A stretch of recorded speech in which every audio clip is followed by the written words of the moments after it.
Hey, everybody. We'll give a couple of seconds here, let everybody start to join, and then we'll go ahead and get started.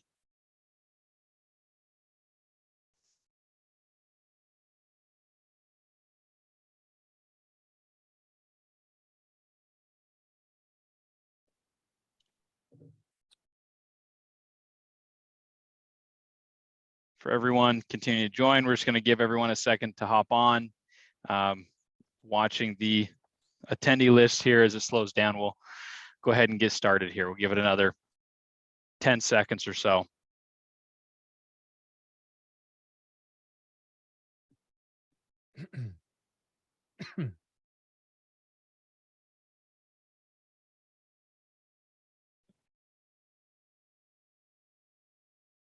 All righty, we'll go ahead and kick this off. So just a couple of things.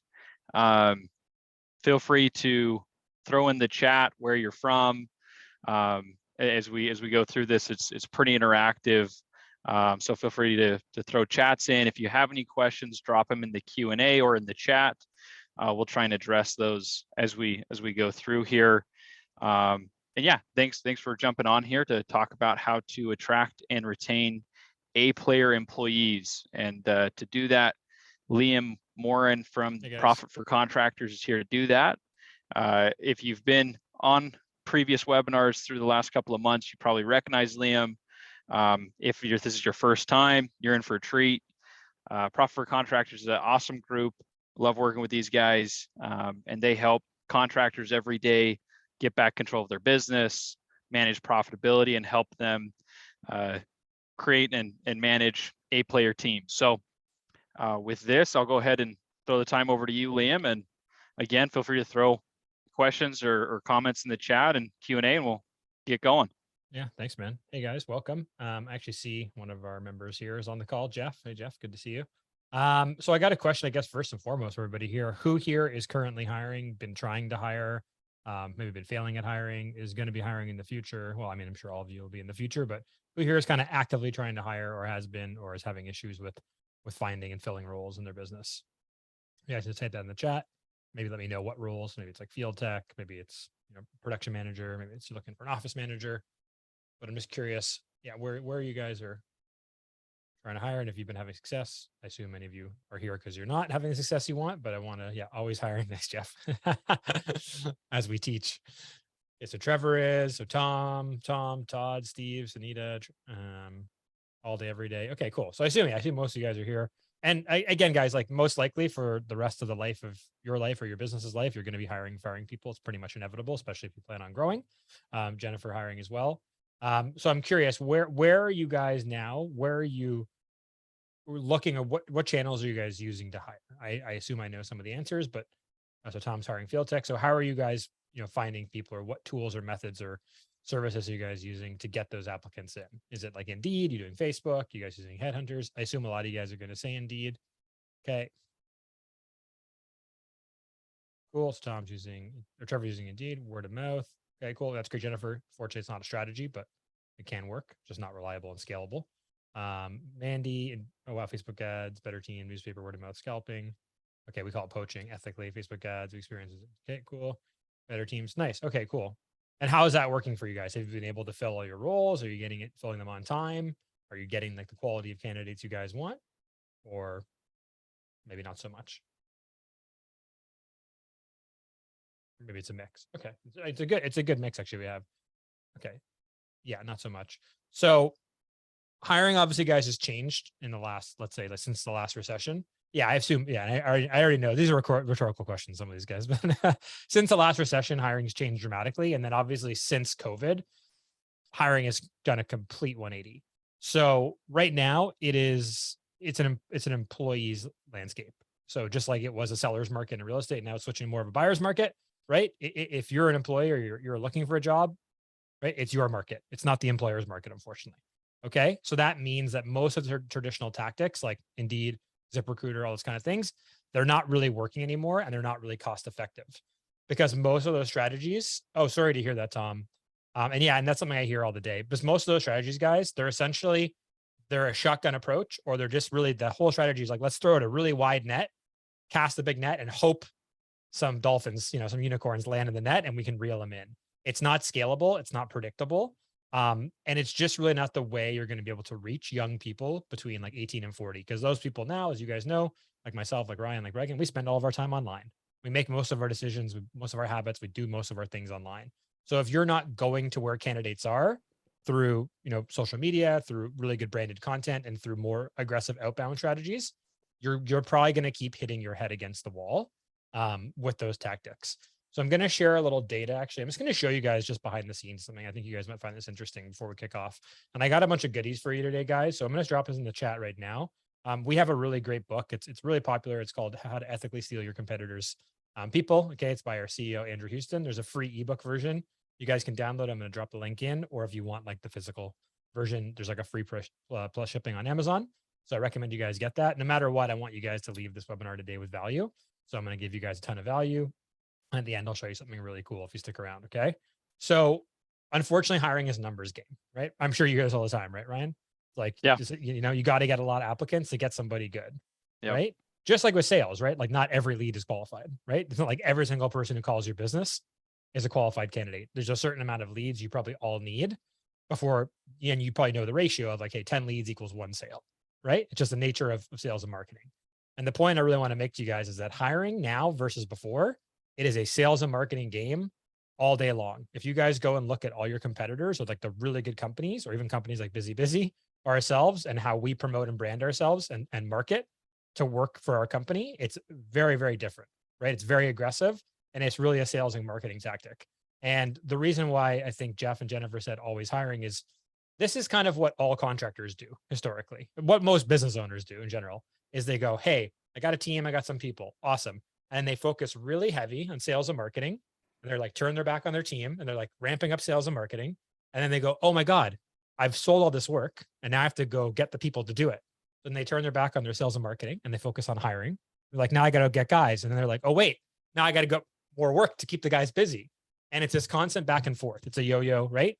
I'm sure many of you guys have experienced this or experiencing it now. And what really good contractors do, like the top 1%, is they're always selling and hiring. They're always doing both neck and neck at the exact same time because they feed each other, right? It's a feedback loop. And it's the same marketing and social media and other tactics that you use, whether it's to get customers or to get candidates, that runs that aspect of your business. Okay. Does this make sense, guys? Just drop like a 1 in the chat if this is making sense. Because again, if you go look at really good brands or look at like your top competitors in your marketplace, you're going to see they have really, really good marketing, really, really good branding, and really, really good content. And that's going to attract a good employee, or it's going to attract a good customer, right? Because it speaks to people, and they, right? You see this all the time, right, Ryan? They stand out in the marketplace. And I was even going to say, if anyone, like if you don't have an Instagram, go get one. But if you do, a couple of people just off the top of my head, and Liam, I'm sure you know a couple as well, like a Devin Dyer. So yeah, great example. Dirt Gear Co. or like Yeah. a Missy Sherber. There's all sorts of different companies you can go look at and just replicate what they're doing, because they're doing a fantastic job. Exactly. Like you said, branding themselves. They have people coming to them wanting to work for their brand. And same thing with clients. They want to work with them. Yep. Yeah. Like in your local marketplace, go look at all your top competitors and just hack what they're doing on social media, because it's probably working, right? It's really easy. You don't need to reinvent the wheel here, guys. Okay. Listen, I hack my competitors. Part of the game. It's part of business, right? It's like, if it's really good, it's probably worth copying or like at least imitating. Okay. So let's talk about the first part about hiring, guys, which is finding, right? If we can't find people, we can't get applicants, nothing else matters. We can have the best culture, the best team events, the best clients, pay the highest amount for the job. If we can't get anybody to apply for a job, we're never going to fill the role. Okay.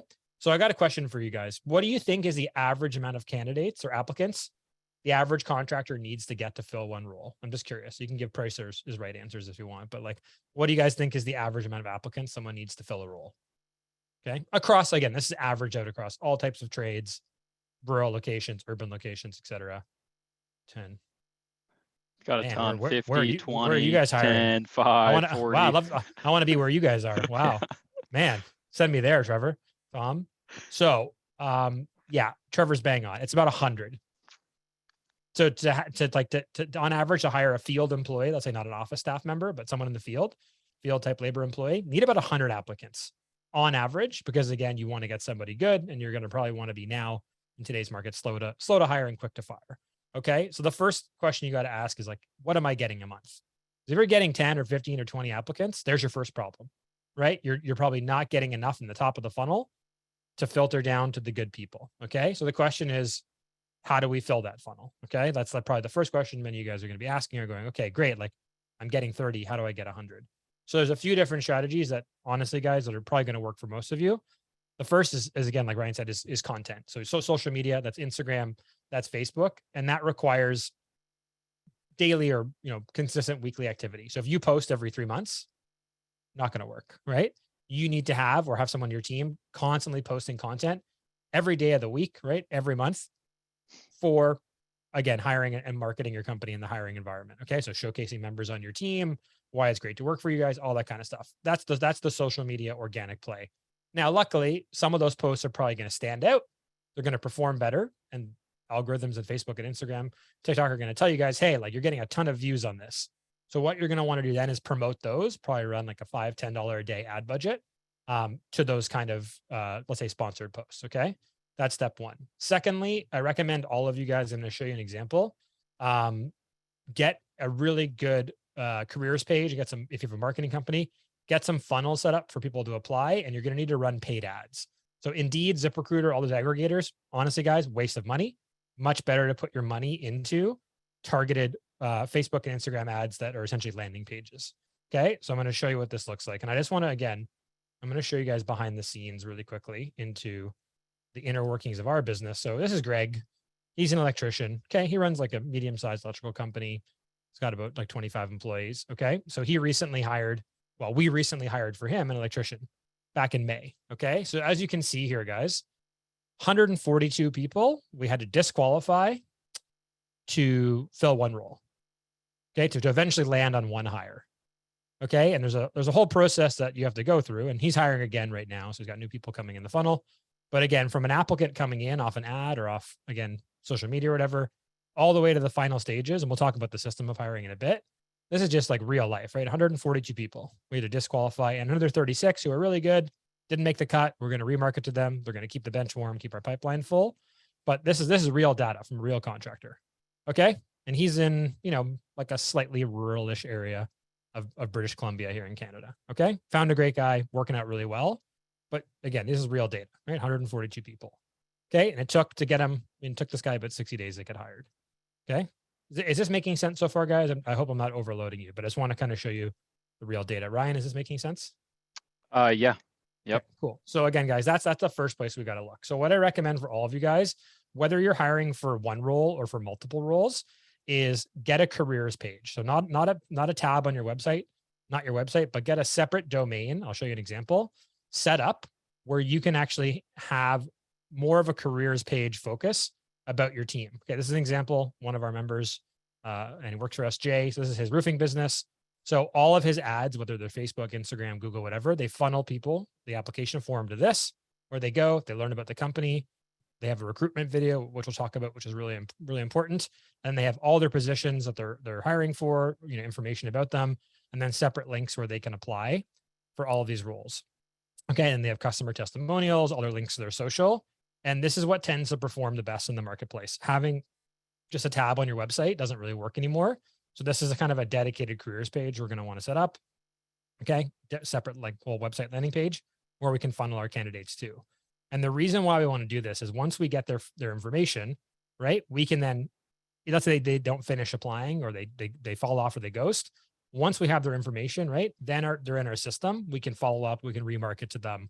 We can keep on top of them. Okay. One of the problems where you guys are going to have an issue is that you're going to use something like Indeed or whatever, and you get the resume and you get the number, and then you're just manually trying to contact them versus having it in a system, in a CRM, like I just showed you guys. Right now we can automate a lot of the follow-ups, and we can schedule out emails, again, just like you would do with a client, right, Ryan? Like for sales and marketing. Okay. Same kind of concept, guys. So guys, just drop a chat in the chat box of one if this is making sense. Again, filling the funnel, getting more applicants, using more social media, and building out more of a dedicated careers page. And again, if you look at tech companies, SaaS companies, they tend to run this kind of same model. Okay. Where they'll have like a careers page. This is where you can showcase your current team, have reviews from them, have like little headshots, tend to work very well in addition. Okay. I'll show you guys another example of that in a second. But this is what I want you guys, or what I encourage you to be doing, instead of just, again, trying the same old thing and using Indeed, ZipRecruiter, word of mouth. The problem with word of mouth and referral, guys, is like, it's not a button you can, or a thing you can switch on, or a tap you can turn, right? If you need to hire 4 guys, you can't go like, I'm going to do 4 times more talking to people to get 4 times more referrals, right? You can't control that variable. So it's great when it happens, but we can't rely on it as a strategy, right? Just like you can't rely to grow your business on referrals for sales and marketing, right? You're always going to need advertising to grow. It's very rare where someone can grow to 3, 4, 5, 10 million in sales without paid advertising or without some kind of other channels, right? Because referrals will only go so far. And in a down economy, which we're heading into, referrals and repeat are generally the first thing, unfortunately, to dry up. What tends to happen. Okay. So, and you guys will see that same thing when it comes to hiring. But again, guys, if you do have a current website, I'll show you another example. This is Theo. He's in our program. Really great example. So you land on his website. First thing you see is him. We go down. First thing right away, meet the team, right? He's actively hiring right now. So he's promoting that he's a team environment, right? Right away. Cool. Here's everybody who works for us. There's info about them. Okay. If I'm going to work for a company, like if I'm looking for a job and I land on this guy's website versus most people's or yours, generally speaking, this is going to come across a lot better, because the first thing I'm going to see as a candidate is like, wow, this guy really cares about his team. He's a really good owner. Okay. Is this making sense, guys? So this is, again, similar to the careers page. He's running it on his website, but he runs traffic to it. Same idea. We want to promote the fact that we're a team environment, right? We're a really good employer and we really care about our people, right? Does that come across, Ryan, to you, like right away? Yeah, absolutely. Right. When it's personal, right? Like I can see a face, I know who it is, I know who I'm going to talk to. It does. It has that element to A it. human element, right? Mhm. Okay, cool. And again, just to go back one step, guys, we have a training as well on the social media side, which I can drop in. And yes, Jeff, the goal should be to both get more leads and get more people going to that careers page and applying. It's kind of both is the goal. But with that social content, like I said, guys, you'd have to be doing it consistently. And the beautiful thing about it is it doesn't really cost a lot of money. It just takes time. You can delegate a lot of that stuff. It doesn't have to be you. And again, the more you do it, the further you build your following, you build your audience. It's kind of a snowball effect with social media, which is really good. And then again, any of the good content you can repurpose into ads, right? You can just take them and just repurpose it and run it as an ad. Whoever does your marketing, if they're any good, they can do that. But I want to talk about as well, guys, the power of video. So most of you guys and girls here, you're going to be hiring people like 98% of the time, you're going to be hiring people between the ages of 18 and 40, right? Like realistically, most people in the trades, the older guys and girls, they're retiring or dying. So there's an influx of people coming in again that are younger. Okay. There is obviously still a supply deficit, but at the same time, there's still a lot of people out there that you can reach. And it's not an issue of, are there people willing to work? Are there people out there? Are people lazy? Any of that stuff. The question is, how do I get to the people who are good? Because people are always going to be lazy. There's always people who don't want to work. There's always going to be people on welfare. You don't want those people anyways, right? Anybody you're going to be employing, guys, I'm going to tell you right now, because we do this all day, they already have a job. Most likely you're going to hire somebody who's working for a competitor or a like industry. Okay. Almost all the hires we make for our members, that's the case. We're ethically poaching somebody from the competition or from a similar industry. In today's labor market, Ryan, would you hire somebody unemployed? Yeah, I try and avoid that for sure. Yeah, it's a red flag. It's like, hey man, Yeah. you're really skilled. How do you not have a job? Like it's right now, right? Yeah. In today's market, because again, if they're good, right, they should be working. Now there are exceptions. Company closes down. Yep. You know, owner makes bad decisions and has a downside. Whatever. There are things that happen, right? But realistically, those people, if they've been unemployed for like 2, 3, 4, 5 months, like bit of a red flag, guys. Okay. So again, you're going to primarily be poaching or recruiting people from your competitors. So again, it's not a human problem. It's not a government problem. I mean, those things don't hurt or don't help. They definitely hurt us. And again, not necessarily our fault as owners, but unfortunately, all of these things are our problem. So we have to go, okay, where are the people and how do I get to them? That's the new problem, the new question you guys have to solve. Okay. And these are the tactics that are going to work for that. Now, you can go much more aggressive. So we have a done for you recruitment program, and we're literally, in LinkedIn, in Facebook, in Instagram, directly messaging people for our members, directly attacking, I guess you could say, soliciting, doing headhunting to competitors, because that's a really effective way as well. If you guys don't have time for that kind of thing, because it is very time consuming, again, this is why we want to have these more leveraged channels. Okay. But again, we can get more aggressive. So this is again, top of the funnel, we're finding, okay? Now, let's say you guys do all these things, you get more activity, you're running better ads. What I would like and recommend to all of you guys is to get some kind of video, ideally as you as the owner, about the business. And essentially it's a recruitment video, right? A lot of you guys have videos on your website for customers, for sales, works the same way. Who is the company? How long you been around? Why should they work for you, right? The fundamental question you're answering and all of this content is what's in it for them, right? And why should they come work for you? If you can't answer that question, it's going to be hard to get anybody to jump ship. Okay. And if the answer is just we pay more, that's not enough. Many candidates actually don't even care about money as much as they care about quality of work or how they're treated, opportunity, room for advancement. Maybe your company runs 410s. For some guys, that's super, super attractive. They might be at a job where they're doing shift work and they hate it and they want to come to you, right? But if they don't know about you, or if you don't promote that, how are they going to actually find out, right? Pretty hard. So that's the kind of stuff I'd like you guys to promote. I'll just show you an example one there on Jay's page. And again, you can do this on your phone. Like it doesn't have to be fancy, guys. You want to put this in all your ads, all your social media. You can see Jay's got one here, right? I think it's really short. I think it's like under 2 minutes. He's got some cool drone shots and stuff. You can put that in, you know, he does roofing, so you got to have the drone shots. But again, quick, short video. Who's the business? Why do people like working there? And one thing, and I'll put the link in, guys. One thing that's really good you should do is interview your current team about why they like working there, right? This video is just a sales pitch from his team about why it's great to work for Jay. So again, who's going to sell your business better than anybody else? The guys and girls who are working for you and who love working for you. Okay. So this is what kills. And again, most of your candidates are young, 18 to 40. They spend all their time on their phone. They're going to watch these videos on mobile, right? And if you don't have it, people don't read stuff anymore, unfortunately. Those days are gone, right? Video is what's going to convert better. So all the stuff you have written up about your company, you can just narrate that in the video. Okay. Like whatever's in your job ad or your about us section. Cool. Do that. Mix in some client testimonials, mix in some existing employee, reviews, them talking about your company. It's great, right? And again, we can evergreen this. Okay. Is this making sense, guys? Again, I know it's a lot, but just drop a 1 in the chat if this is making sense, or a 2 if you guys are confused. And to drive home that point while everyone's answering too is, like you said, everyone's focused more on value, whether it's to show up for a job interview or show up for the job or switch jobs to go work for you. It's value add. And like you said, most people our age, money's a factor, but it's not the main factor. They won't move just for finances. It has to mean something more. That's a huge critical piece that even we see when hiring here at BusyBusy. Yeah, it's the qualitative aspects, right? The two main quantitative or like, let's say numerical aspects for a job are like time and money, right? Like that's the main thing. They're actually fairly low for most people. So if you look at like most of the massive hiring HR studies that are done every year, where they list the top 10 preferences of candidates looking for jobs, money is usually like 7 or 8 on the list. The top reasons are like quality of life, how they're treated, the team that they're working with, room for advancement, development and opportunity, work-life balance, right? Because again, if I'm working a job, just look at it very simple, guys.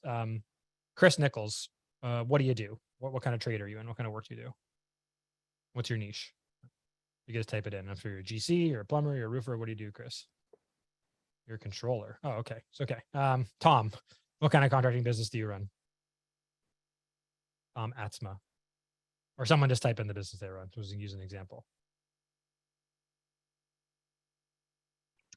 Tom's a GC. Awesome. Electrical. Wicked. Okay. So great example. So with Greg there that I showed you guys, where we hired that gentleman, Ben, for him, Ben was actually making $5 an hour more at the company he was working for. Okay. He went to Greg for less money. And most of you guys are like, that's crazy. No one's going to do that. The answer is yes, they will. And there's a reason why. Okay. The reason why, John, why Ben went for less money is that for Ben, working 410s, for example, was way more important because he wanted the time with his family and with personal life, right? And you look at it at the end of the day, $5 an hour more. Let's say you work 10 hours a day, $50, $250 a week, $1,000 a month. At the end of the year, it's only $10,000, $12,000, right? It's not make or break. Okay. It's not life or death for somebody. But for this person, Ben, that extra time was worth way more than that. Okay. In terms of like the ROI or in terms of like how he made the trade. Okay, so he was essentially going, hey, I'm working for this person. I don't really like working for them, but it's a good job. And I'm working there just because it kind of pays well, but I'd much rather take a job lower pay in a better environment that more fits my lifestyle. Like Ryan was saying, it's more about lifestyle. Mhm. Okay. Does that make sense, Jonna? So I want you guys to just kind of maybe just shake your brain around a bit. And I know a lot of you guys are going to be hung up on pay being the only reason. It's not. And it's the same thing. Like if pay is the only reason, if price is the only reason customers are working with you, same fundamental problem, right? It's not a scalable, it's not a successful business model. If the only reason why people buy from you is because of your price, right? Then you're in the commodity business. And if the only reason people work for you is because of pay, then you're also in the hiring commodity business, unfortunately, right? Because they're going to join you for $1 and leave you for $1. But if you have these more intangible things like Ryan's talking about, awesome. That's how we're going to get retention. Okay. Which is another piece of the puzzle, which we got to talk about. But let's just move a little bit further, guys. So let's say we get these candidates coming in, right? They're starting to flow in. We're getting more applicants. What do we do with them? Okay. Because more applicants, unfortunately for you guys, means more time, more effort, more people to contact, right? More things to do. So the most important thing that you guys really need to do is have a filtering or screening process. Okay. Easiest way to do that is through an application form. So we have a tool, I'll drop it in. It's called the PFC standard application form.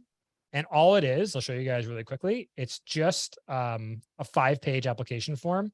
And again, the goal with this is to get them to just give us more detailed information because resumes are kind of dead. They don't really work.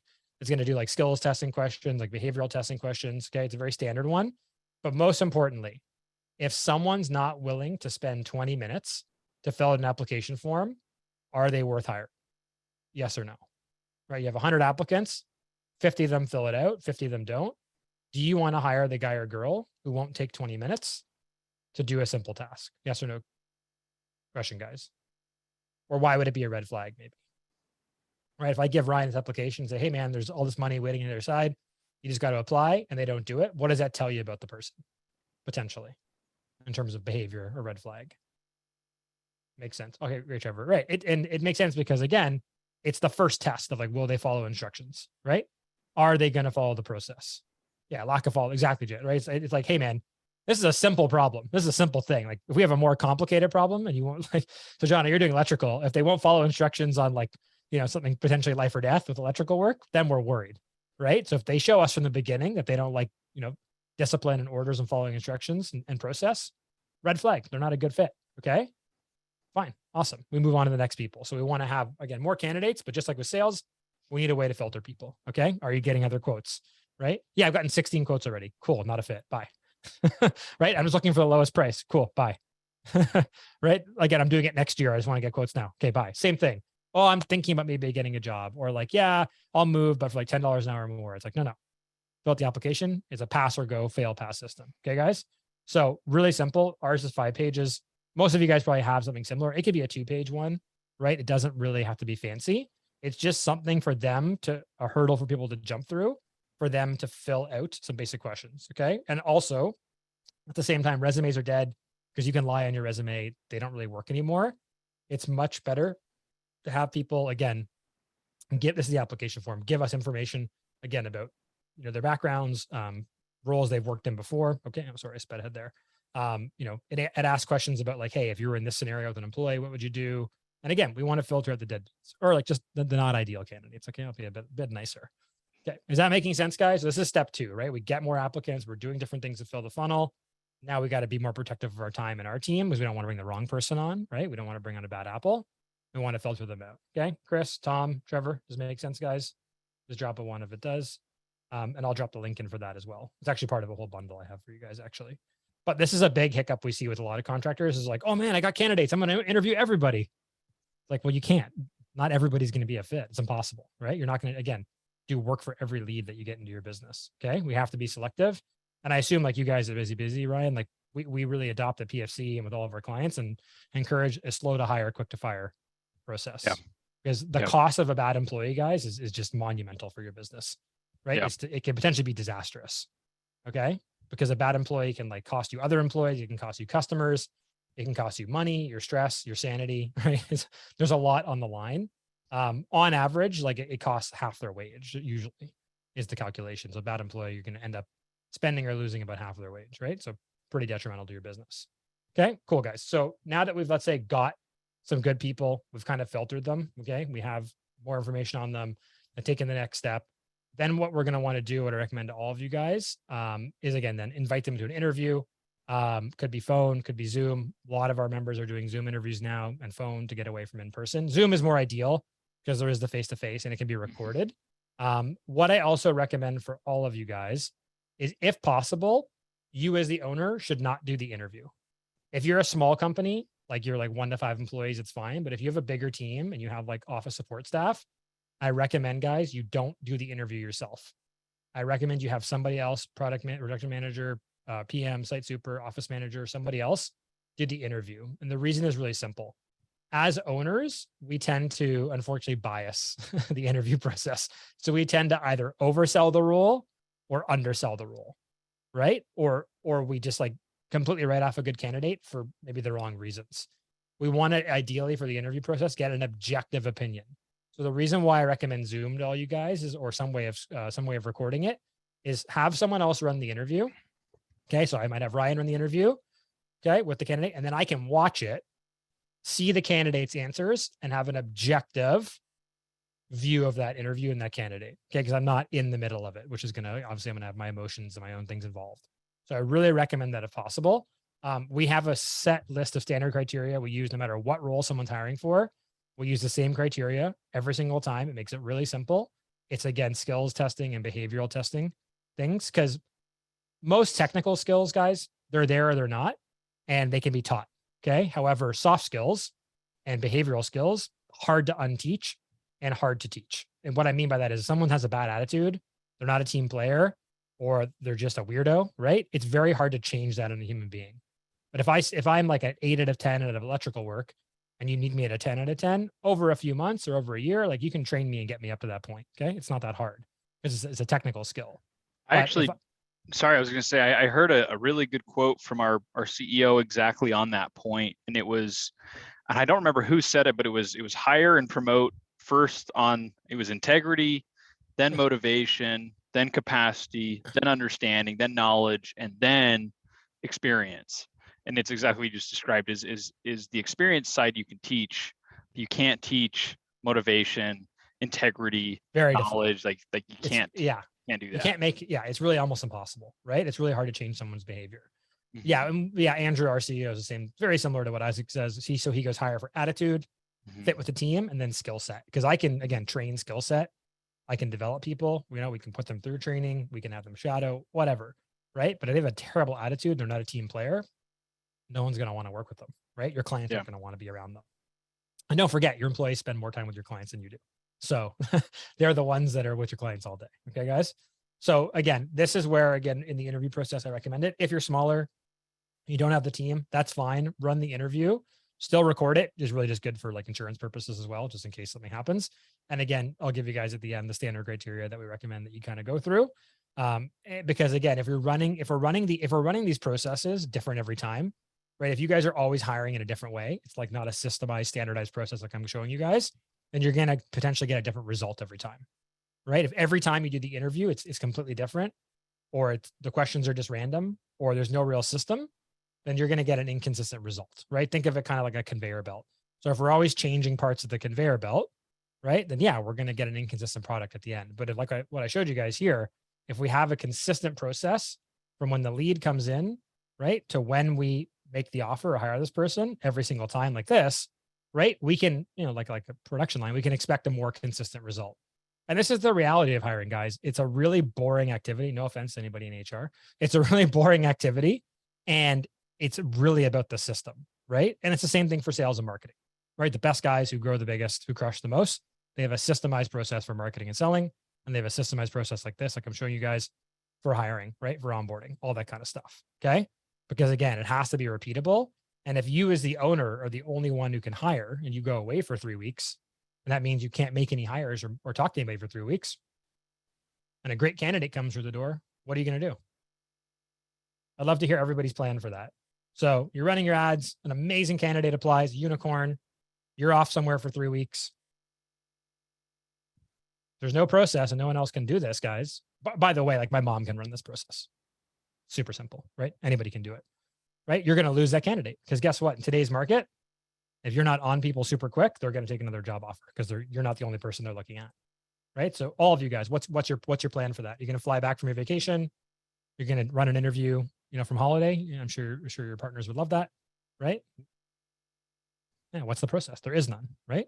I'm not trying to be mean, guys, but these are the questions we have to ask ourselves as business owners, right? We have to take these hard looks at ourselves and go, shit, like there's a gap here, right? There's a weak link.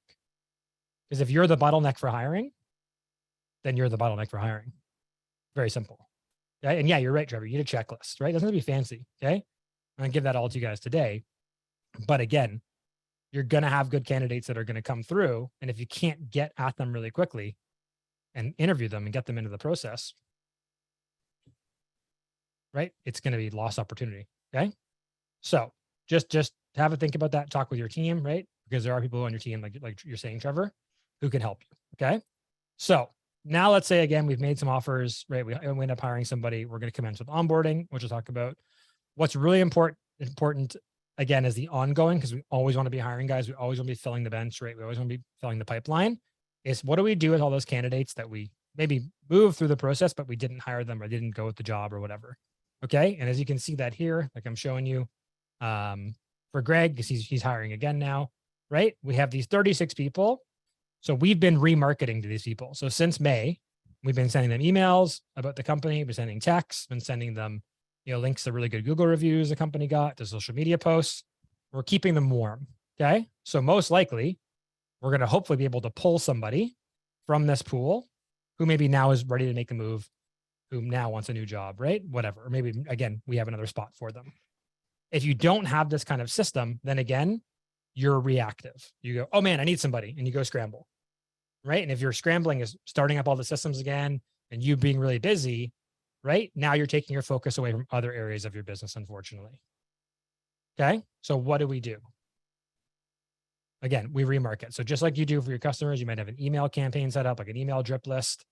Same thing, right? You can just run these same kind of campaigns. You can use them like MailChimp. There's a lot. You can use whatever CRM you're using right now for your customers. You can just put these candidates in and you can just send them same kind of content. Okay. But again, the real thing we have to be doing is just not ignoring all these people that we've been talking to who we didn't end up hiring, because those are, again, probably the warmest people we have. Okay.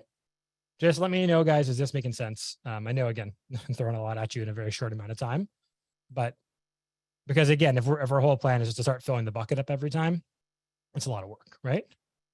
And again, this is why, because as we hire for the life of our business, keep growing, right? We're going to want to be having consistent ability to get people. And it doesn't require a ton of heavy lifting every time. Okay. And again, this pool will grow. So then every time it gets really big. Okay. Sunita, Jana. Okay. Awesome. Cool, guys. Okay, cool. So let's just pause for a second, guys. Who kind of feels like maybe, are you guys like feeling like you're drinking from the fire hose a little? Because again, I know throwing a lot of information, showing you guys a lot of stuff. I just want to make sure you guys are getting value. So if you guys want me to keep going and showing you something a little bit more in depth, more than happy to. Okay. Thanks, Jana. Really appreciate that.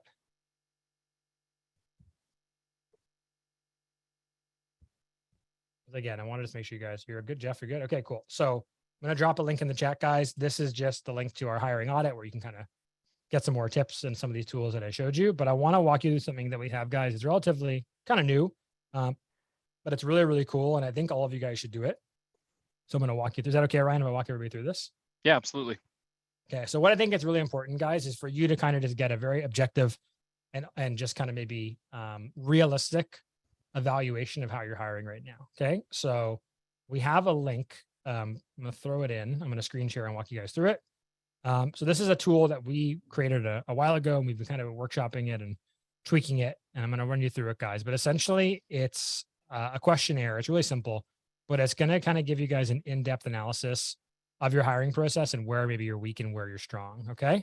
So I want you guys to click the link I put in the chat. All you got to do is just type in your info really quickly. So I'm just going to type it in. Okay. I'm not in Afghanistan. It's the first letter in the alphabet. So that's why. So put in Canada really quickly. And so you can see my screen, Ryan? You see this? Yep. I'm seeing Okay, it. cool. So guys, I want you to go through this right now, guys, because we've got enough time. Okay. And what we're going to do again is we're going to ask you a bunch of questions here about, again, the find stage, the attract stage of landing clients, actually landing them and then keeping them, which is more retention. Okay. So it's a bunch of questions. And And again, we give a definition and then it's a yes or no question, or like I'm doing it or I need to do it. Okay. So you guys are going to go through, you're going to answer just yes or no. Okay. At the end of it, you guys are going to get emailed like a report. Okay. It's going to break down for you guys, again, how you scored in each of these 4 areas. It's going to give you some recommendations. And the most important thing is that, again, if you don't know like the data, or if you don't know where you're weak, right, or where you need to improve, it's hard to focus. Okay. So you're going to get the score. There's probably going to be areas you're really good at. Don't need to focus on that, right? We want to focus on the areas that we're weak on. Okay. Really, really key, because we don't work on our strengths, we work on our weaknesses as business owners. So does that sound like fun, guys? You want to go through that quickly? Again, it only takes about, I think on average takes about 2 to 3 minutes to go through it. And again, I put the link in there. It's the audit.profitforcontractors link. And then afterwards, I'll show you guys a couple other things, and then we'll be right on time. Okay, cool. So let's do that, guys. So just click that link, the audit.profitforcontractors.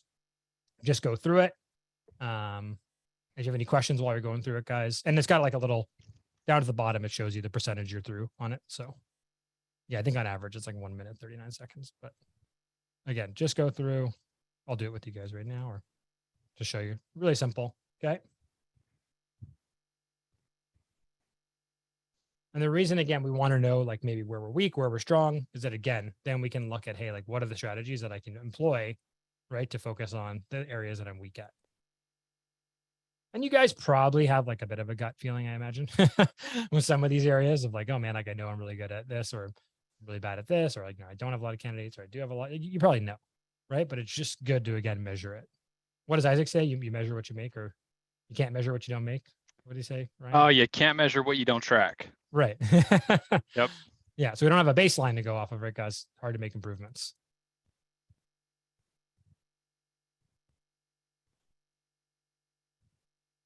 Cool. Just want to make sure everybody's cool with that.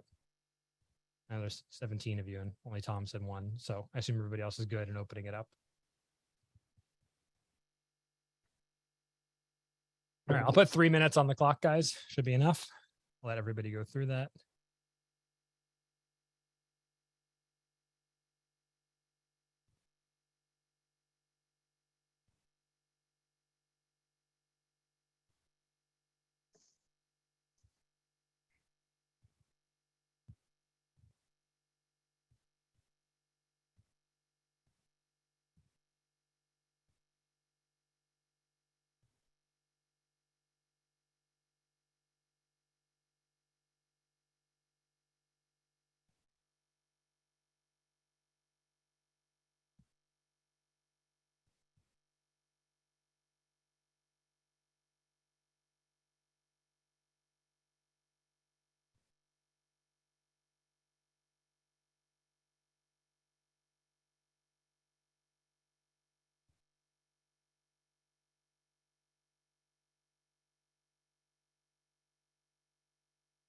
And yeah, if you guys have any questions while you're going through it, let me know. Some of the terms might not be super familiar. That's okay. Right. Might just be things you guys don't know or you're not doing, which is, again, why you're doing it. But if you have any questions, just type it in.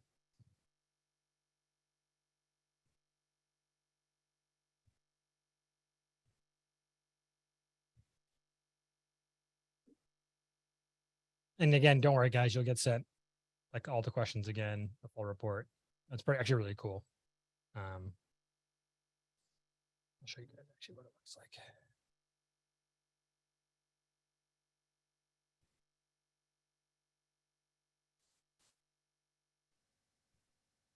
This is a lady, I think, electrical company, who just filled this out. So this is what you'll get after. You'll get kind of the breakdown, the score, some areas of improvement. Really cool. You get all this, and then you get, again, links to everything I was talking about, guys. And these are all free. So you get the book, the hiring process audit, the application form, a whole bunch of our tools as well once you finish completing it. But it's really cool because, again, it breaks it all down. It kind of gives you a rubric.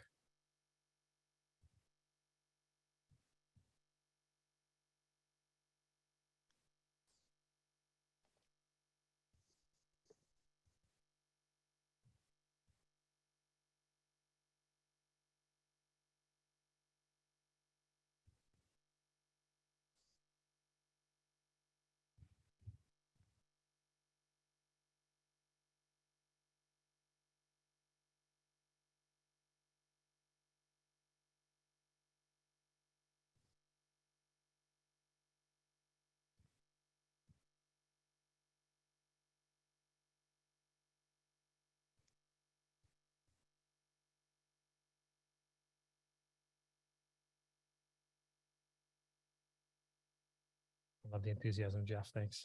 All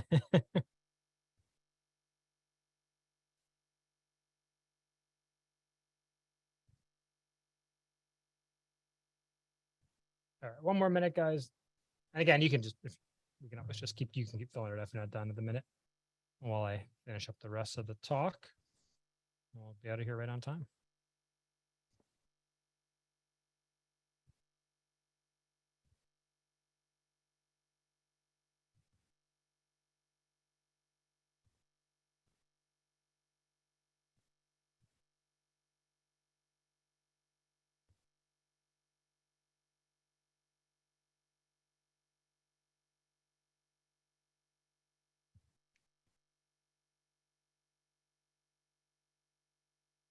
All right, cool, guys. So if you're still doing it, all good. Well, you keep finishing that up. But the other thing I wanted just to kind of touch on is, like, let's say now we've done all this work, we've put all this time and effort and money, we've hired some people. So the data, unfortunately, here, not our friend as well. So average contractor in North America, there's a 50% chance that the person you hire is going to make it 1 year. Okay. Pretty bleak, unfortunately. So that's 50-50 chance. So you hired 2 people, you're probably going to have 1 at the end of the year. Okay. The reasons people leave are quite varied. Sometimes it's on the owner, sometimes on the employee, not a fit. Again, didn't have a good process like I showed you. So we hired the wrong person. They get poached, like, again, I showed you, right? And by the way, guys, the question I hope you're all asking yourself is like, man, I don't have any defense, or what defense do I have against my competitors doing this to me, right? That should be a maybe light bulb in your head.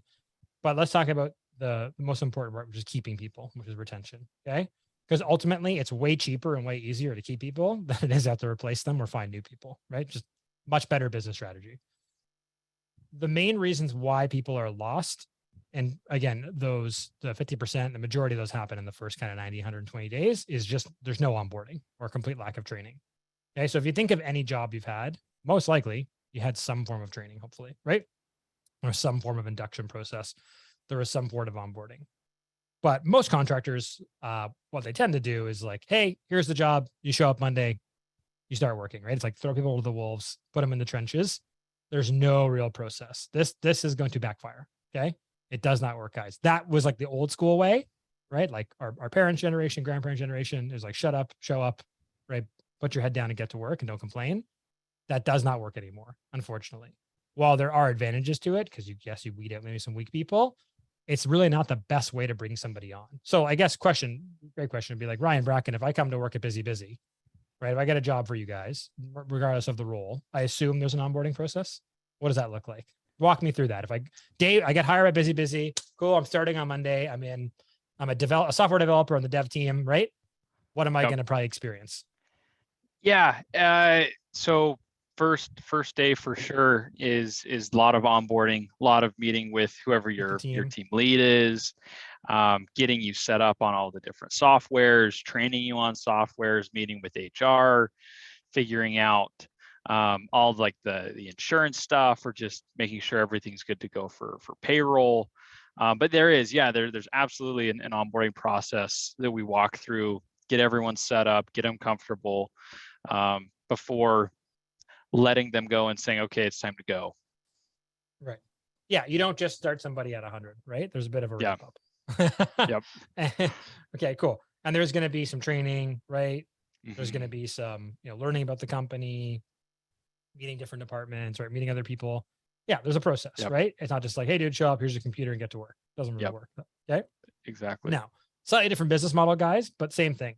If we don't have any way to onboard and train people, it probably shouldn't come as a surprise why we lose people, right? Or why they're not as productive, or why they're not performing the way we want them to, or they're not up to speed as quickly as possible. Okay. So with that being said, I'm going to show you guys something, a little bit more advanced. But again, if you can just take a little bit of time, hold on a sec, to build something out. And again, maybe you spend like a couple hours, you don't need a lot.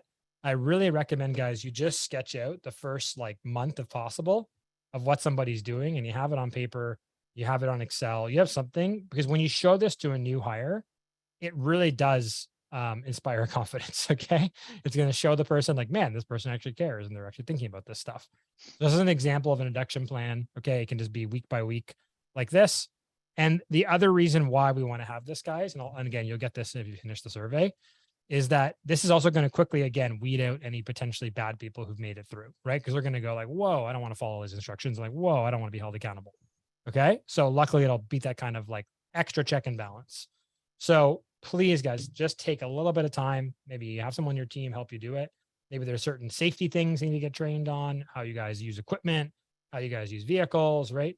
The way you guys talk to your clients, right? There's so many things that you do that you just can't take for granted, unfortunately. At the same time, let's say, Jeff, you're an electrician, right?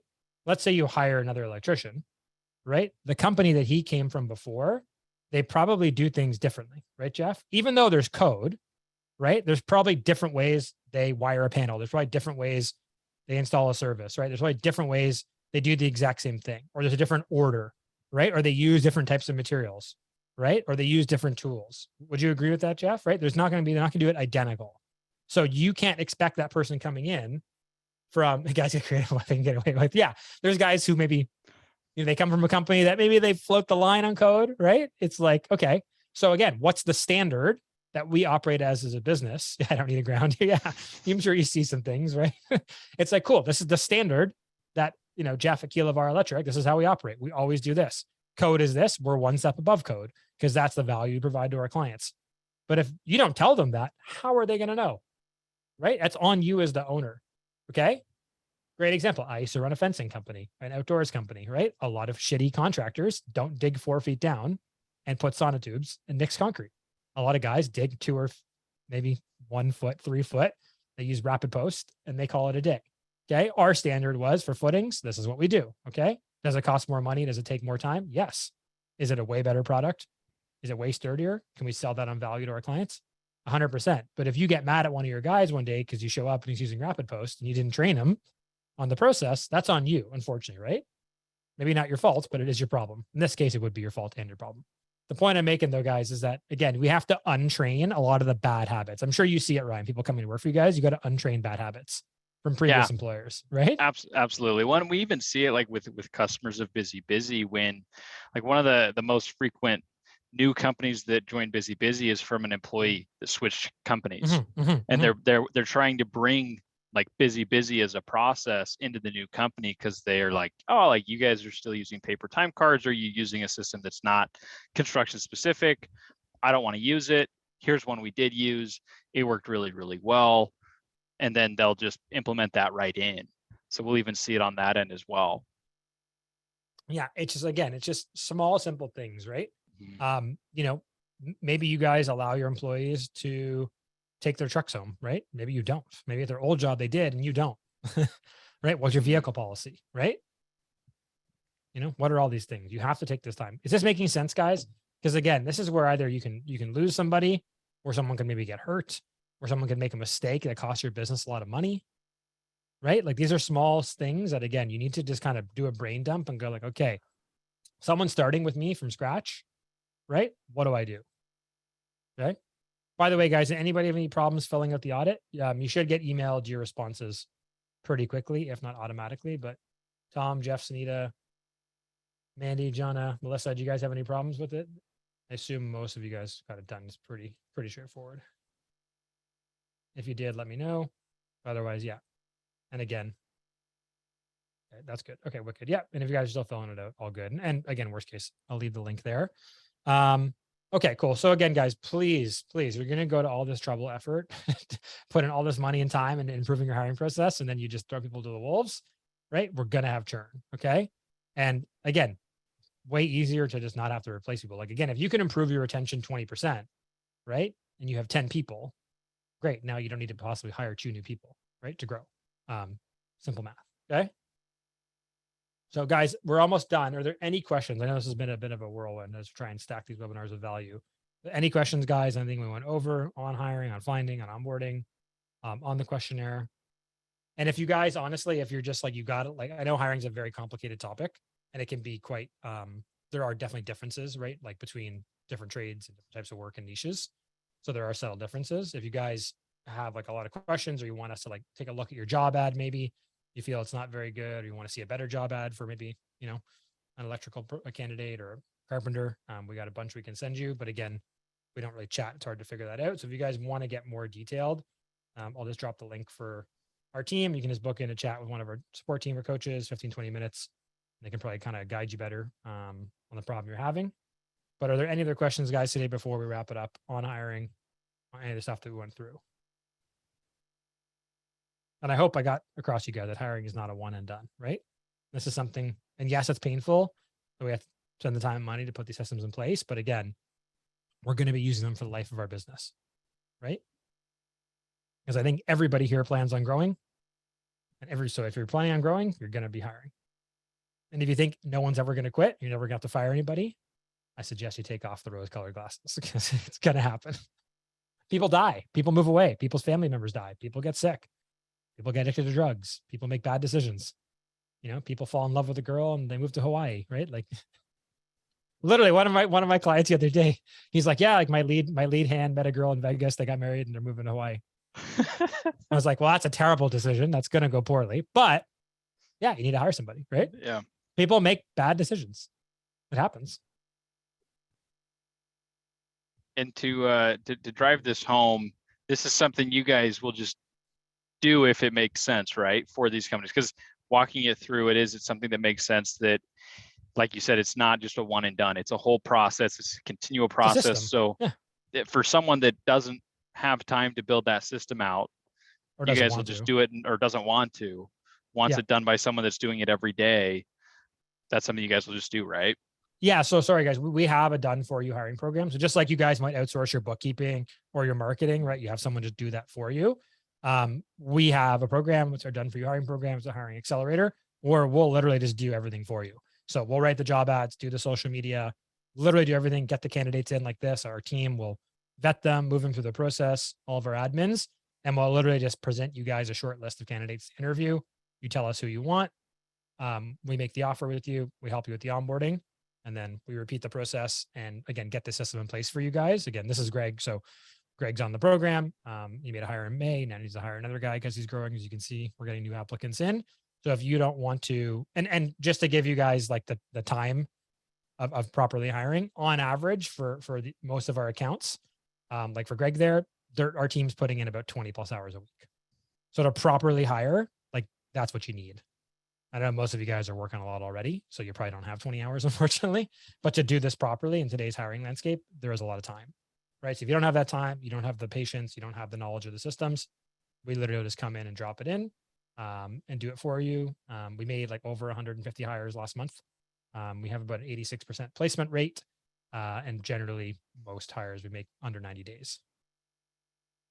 If someone tells you they're going to hire somebody in 2 weeks, I would question the quality of person they're going to get, right? But on average, under 90 days, you can generally make a hire with our system pretty consistently. Steve, we have different levels. It depends on like the role, complexity, if it's like field versus office, how many roles you're hiring for, if it's just one or multiple. We have different levels. So just click the link, Steve, to book in. We can get more info from you and then give you some pricing options. It just depends. It's not like a flat fee because it's different depending on role. Like hiring a carpenter is much easier than hiring a electrical service manager, for example, right? Or hiring like an office manager is very different than hiring a driver. But it's not free, I can tell you that.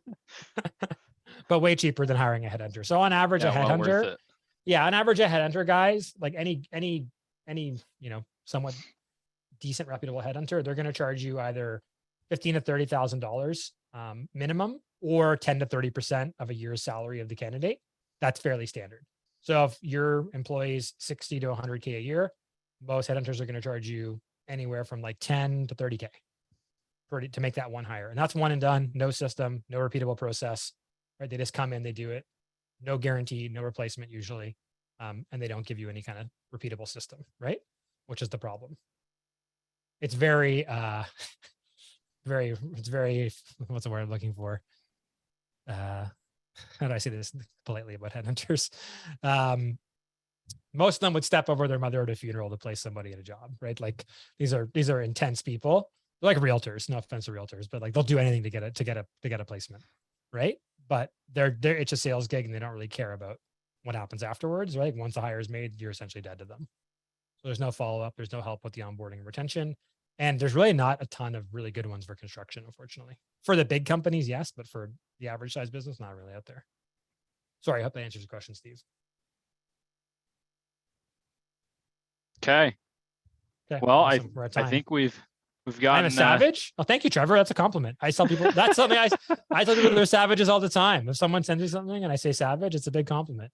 So Trevor, book in to chat with us. Be a savage. We can help you, Steve. Trevor. Hey man, hiring is a savage's game. Unfortunately, weakness is not tolerated in hiring anymore. So if you're not a savage, you're going to get eaten up. Yeah. Sorry, Ryan. I completely agree.